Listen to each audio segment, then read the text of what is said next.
Hello everyone, it's Taxi here, and for today, so I haven't really done a guide video in quite a bit, and I don't really think I've done one based on the Pokemon franchise before. So hello everyone, in this video I will be teaching you and guiding you on how you are able to catch the legendary Pokemon in Pokémon Legends ZA, Zygarde. Zygarde is seen throughout the entire story and plays a huge role in this game. And how are you able to catch this Pokemon? Well, that's what this guide video is all about. I'm going to be showing you the many requirements that you have to do in order to catch Zygarde, as well as Xerneas and Yveltal, so you can say that this video is mostly a Xerneas, Yveltal, and Zygarde catch guide video, but this video is mainly focusing on the Zygarde for those that are pretty interested in getting this Pokemon. But I hope you guys enjoy this nonetheless, and let's get started on how you are able to catch Zygarde in Pokemon Legends ZA.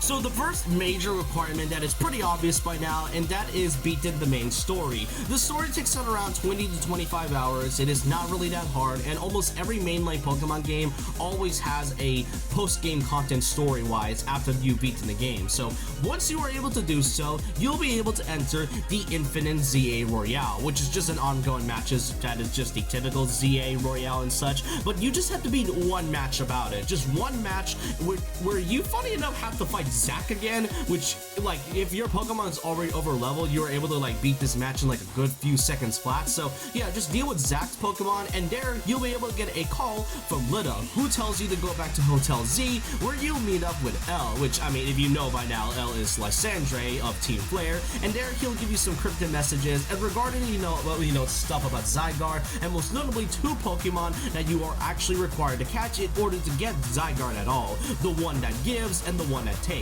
which is a good nod to both Xerneas and Yveltal. So the first thing you have to do is get these any information regarding about these two Pokemon. You have to go to Mabel's research lab, which you've already have associated with from the beginning. You go to Mabel's research lab, and there she'll give you some information about these two legendary Pokemon. So in order to catch Xerneas, you'll have to catch 3 or even defeat 3 alpha Pokemon that is in Wild Zones 3, 5, and 9. Those being Steelix, Gallade, and Pangoro. And you can do this any way you want. You can either defeat them or you can catch them if you want the alpha versions of these Pokemon. It's not that hard if you want to. I also recommend doing save states in case you might messed up if you really want to catch these Pokemon at all. But yeah, pretty much just deal with these Pokemon, and after you've done that, go back to Mabel and she'll tell you that the location to Xerneas will be located at Wild Zone 11. Head over there and you'll find this little large field where Xerneas is just kind of there of all things, which I kind of find it ironic that Zygarde in Pokemon X and Y didn't really have much to do in the main story, and now it's kind of going back at it by having Xerneas and Yveltal not really related to the story at all, to be honest, which I just kind of find funny. But you'll find Xerneas, just catch him all you want, whichever Pokeball you want, but it all depends on the catch rate, and once you do, you'll be able to catch Xerneas as your first legendary.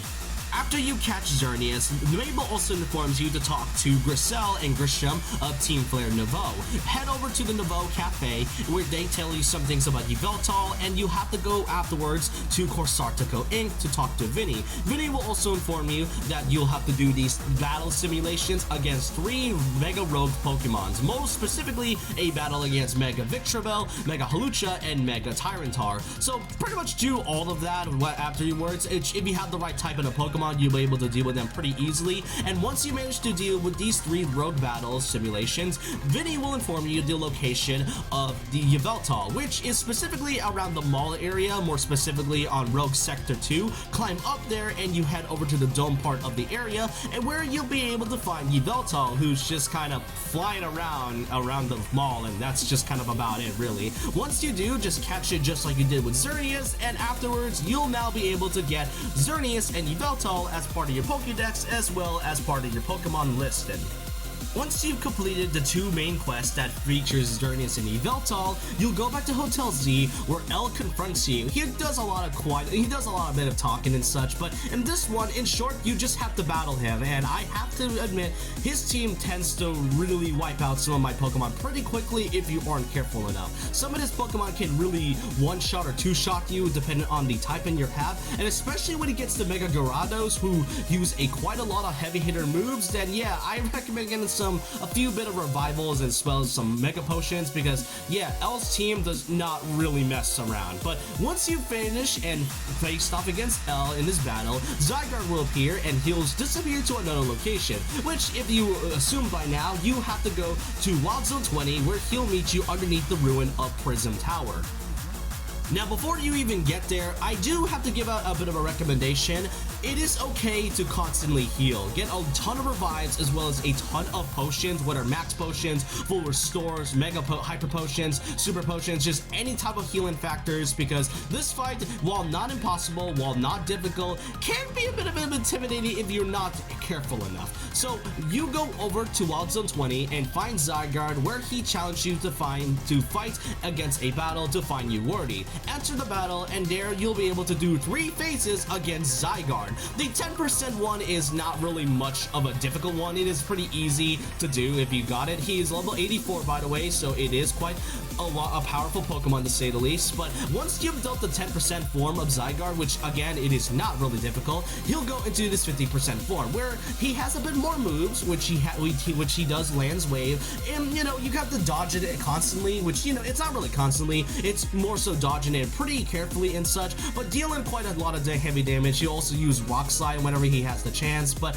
once you do, he'll be able to transform into 100% Zygarde. Now this is where the careful part comes into fruition and where all the potions and revives come into play, because Zygarde, while very slow in its 100% form, can genuinely hit very hard. When he does the 1,000 arrows, you can easily dodge it by dodge rolling, but when he does Land's Wave, you have to constantly dodge. But the one move that you have to be incredibly careful of is Core Enforcer. Since he'll go in the sky and then carve in a letter Z with the laser, you either have to dodge roll at the precise moment or go to the corner that is available. I have no idea why I was able to dodge all of that and manage to survive that Core Enforcer ability quite a few times despite being either messing up. But again, I'm generally surprised that I was able to survive this entire fight. You just gotta have to rinse and repeat with the right moves. I also recommend using a few Pokemon that has Fairy type moves as well as Dragon type, more specifically in Zygarde 100% form, since most of his abilities and moves don't really involve dragon moves except for the Core Enforcer. But otherwise, once you've dealt a ton of damage, which I also do want to recommend that you do not want to make this fight last longer, because otherwise you might panic and could mess up. But once you've done a lot of damage towards 100% Zygarde, you'll now be able to catch the Pokemon with any Pokeball that you wish. I personally I use my Zygarde with a Luxury Ball because I thought it was fitting, but any Pokeball is fitting for you. It is 100% catch rate once you've beaten Zygarde in its 100% form, and afterwards, that's about it. You finally are able to catch Zygarde and fill it as part of your Pokédex. And since you already got the Mega Stone, you also got the access to Mega Zygarde. So I hope you guys enjoyed this quick guide video on how you can catch the legendary Pokemon in Pokémon Legends ZA. As I stated, I don't really do much guide videos. I do them every once in a while, and I don't think I've really done one on Pokemon before. So I hope you guys enjoyed this video on how you can catch these legendary Pokemons, especially the one that focuses on the Pokemon the most. And I hope you guys enjoyed this nonetheless, and I want you all to have a great day. And so with that, leave a like, comment, subscribe, hit the notification bell for more videos, follow my Twitter and Instagram, and I'll see you guys next time. And remember this, once a legend, always a legend.